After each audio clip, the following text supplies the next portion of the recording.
walaupun pakai air maksudnya. Nah, jadi gini. Nah, ini kita kompak dulu.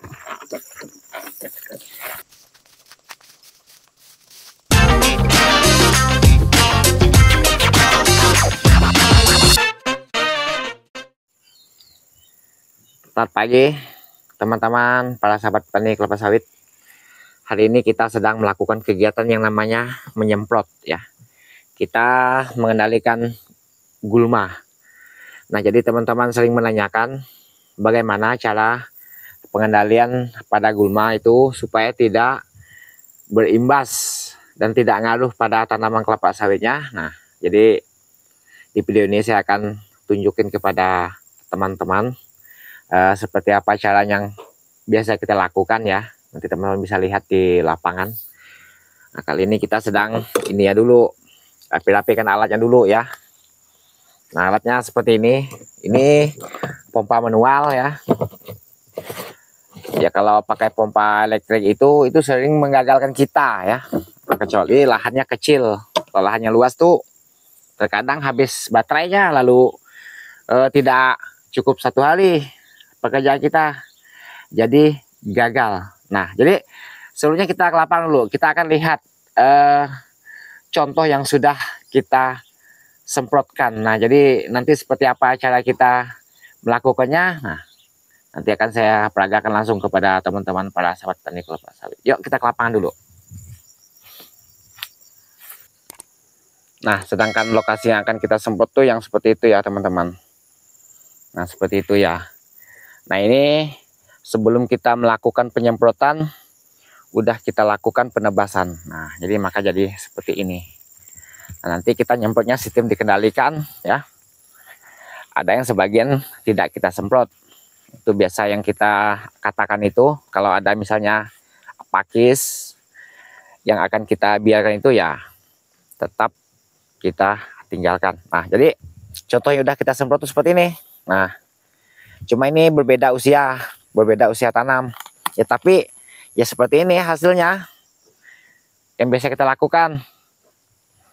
Sedangkan daun tanaman ini aman. Nah, jadi seperti apa dan bagaimana caranya nanti akan saya peragakan sendiri kepada teman-teman. Nah, ada baiknya tuh kalau di usia yang masih seperti ini ya kita lakukan pembersihan bagian piringannya dulu. Nah, sehingga jadi seperti ini. Nah, nanti ketika kita melakukan penyemprotan, dia tidak mengenai daun tanaman ini. Nah, adapun misalnya kita melakukan penyemprotan di bagian piringannya, nah, nantilah akan saya tunjukin seperti apa caranya. Ya, karena umumnya banyak yang sering mengenai daun tanaman ini. Ya, memang sih tidak mati, cuma terkadang ada yang keracunan, ada yang bisa bergulung-gulung daunnya itu imbas daripada racun itu sebenarnya. Nah, ini pakai racun kuning waktu itu, maka dia jadi seperti ini. Nah, ini ya menurut kita sih oke lah kalau udah seperti ini. Nah, jadi yang kita semprot pada hari ini yang ke sebelah situnya yang itu. Nah, seperti itu ya lokasinya. Nah, seperti ini yang akan kita semprot. Oke, nah berikut akan kita peragakan bagaimana cara kita melakukan penyemprotan pada lokasi yang seperti ini.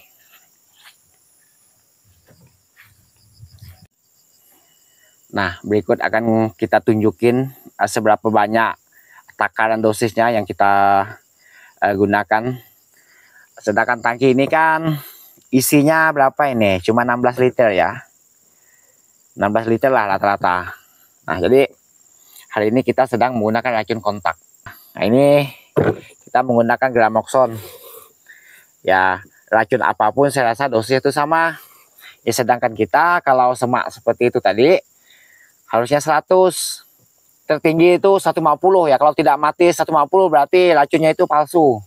Mungkin ya kurang beres lah racunnya.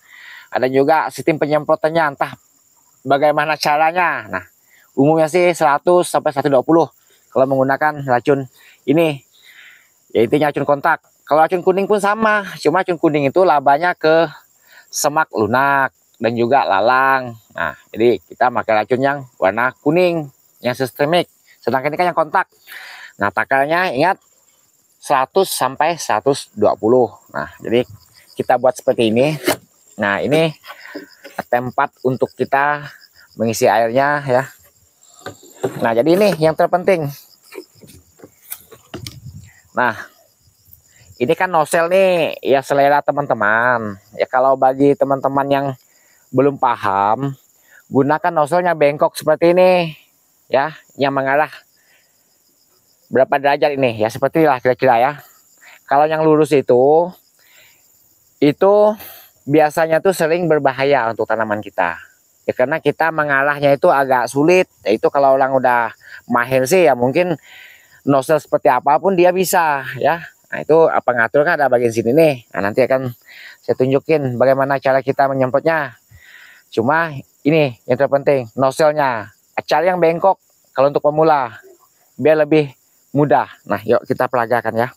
Ini udah saya isi air ya. Ini tidak saya lakukan dengan racun langsung ya karena kita sambil berbicara di sini ya harusnya kalau menggunakan racun kan harusnya pakai masker, pakai baju panjang, ya pakai safety lah pokoknya supaya tidak membahayakan kita apalagi ketika angin. Nah ini cuma airnya ini untuk sebagai contoh ya.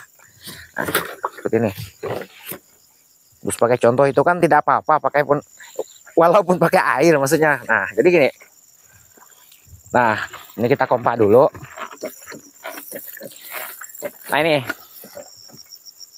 kan nozzle-nya bengkok. Ini pohonnya. Jadi nozzle tuh arahkan seperti ini. Ya. Jadi arah keluar daun tanaman ini. Ya kalau kita menyemprot bagian piringannya. Nah seperti ini kan. Nah lalu sebelahnya. Nah kau berdiri situ biar lebih jelas. Nah agak dekat sedikit. Nah ini jangan dihajar seperti ini tuh, dia agak miring seperti ini. Nah seperti ini ya. Nah seperti ini misalkan ada daunnya seperti ini, kalau bisa diamankan diangkat. Nah seperti ini diangkat dulu baru semprot arah keluar. Nah seperti ini. Kalau ada angin hentikan, biasanya angin itu suka misalnya arah kita ke sana, angin tuh bisa membalikin arah. Nah itu jeleknya ada angin. Nah ya seperti ini caranya ya. Cuma ini kan bukan racun. Kalaupun misalnya pakai racun ya kita lakukan seperti ini. Nah seperti tadi. Nah ini ya seperti ini ya. Nah misal dari arah sini jangan dihajar seperti ini. Dia harusnya gini. Nah tuh. Nah diarahkan ke bagian luar. Lebih bagusnya lagi kalau yang masih kecil seperti itu tadi, posisi badan kita itu di pohon tanaman ini. Baru kita menyemprot di bagian ininya, misalnya sekitar gawangannya. Ini pasti aman. Nah, ini setelnya ya kita sesuaikan. Ini selera kita. Kalau terlalu kasar yaitu boros. Kalau terlalu halus itu kita ngayunnya agak pelan supaya mengenai pucuk rumput yang akan kita semprot. Nah, jadi untuk teman-teman seperti itulah cara kita melakukan penyemprotan pada tanam kelapa sawit yang masih usia seperti ini ya. Nah teman-teman tadi udah lihat seperti apa hasilnya. Nah, seperti itulah cara kita mengerjakannya. Ya menurut kita sangat mudah. Cuma dibilang mudah ini sering terjadi ya. Tanaman kita layu, terkadang hangus. Apalagi ini racun kontak ini, wah cepat sekali ini disemprot pagi siang udah nampak sekali itu efek daripada racun ini. Oke, saya akhiri sampai di sini dulu. Hanya ini yang bisa saya sampaikan. Semoga video ini bisa memberi manfaat untuk teman-teman para sahabat petani kelapa sawit. Oke, berikut kita akan lanjut menyemprot.